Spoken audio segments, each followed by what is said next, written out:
மக்களின் முதல்வர் செல்வி ஜெயலலிதாவுக்கு பெங்களூரு தனி நீதிமன்றம் வழங்கிய தீர்ப்புக்கு எதிர்ப்பு தெரிவிக்கும் வகையில் சென்னையில் தமிழ் மாநில முஸ்லீம் லீக் கட்சியின் சார்பில் மாபெரும் கண்டன பொதுக்கூட்டம் நடத்தப்பட்டது.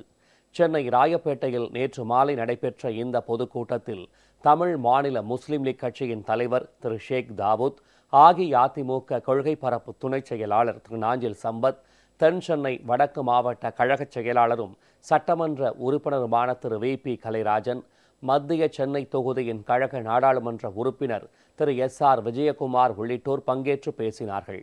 மக்களின் முதல்வருக்கு இழைக்கப்பட்ட அநீதி குறித்தும் இதனால் மக்கள் மத்தியில் ஏற்பட்டுள்ள கொந்தளிப்பான நிலைமை குறித்தும் அவர்கள் விளக்கமாக எடுத்துரைத்தனர். இப்படி ஒரு தீர்ப்பை யாரும் எதிர்பார்க்கவில்லை. கழகத்தின் தோழர்கள் துயரத்திற்கு இன்றைக்கு ஆளாகி இருக்கிறார்கள். காலமெல்லாம் கடலோடு போராடக்கூடிய வீரவன் கடலுக்கு போகாமல் கரையிலே நின்று கதறுகிறான்.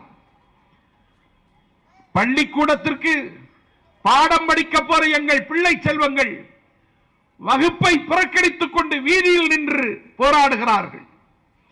ஒரு நாள் 1000 ரூபாய்க்கு வியாபாரம் ஆனால்தான், ஒரு 100 ரூபாய் கிடைத்தால்தான் உலை வைக்க முடியும் என்று சொல்லக்கூடிய சராசரி வியாபாரி கடையை பூட்டிவிட்டு அவன் கண்டன குரலை இன்றைக்கு எழுப்புகிறான். வாத தெருக்கத்தில் வல்ல வழக்கறிஞர்கள் நீதிமன்றத்தை புறக்கணித்துவிட்டு இப்படி ஒரு நிற்கதியற்ற நிலைமைக்கு நாங்கள் ஆளாகி இருக்கிறோம் என்று நெஞ்சு பிடித்து கதறுகிறார்கள். எனக்கு தெரிந்து இந்திய அரசியல் வரலாற்றில் ஒரு தலைவர் கைது செய்யப்பட்டதற்கு பிறகு போராட்டத்தை மக்களே நடத்துகிற அதிசயத்தை எங்கள் புரட்சி தலைவி தன்னுடைய பொது வாழ்விலே இன்றைக்கு அரங்கேற்றி காட்டியிருக்கிறார்.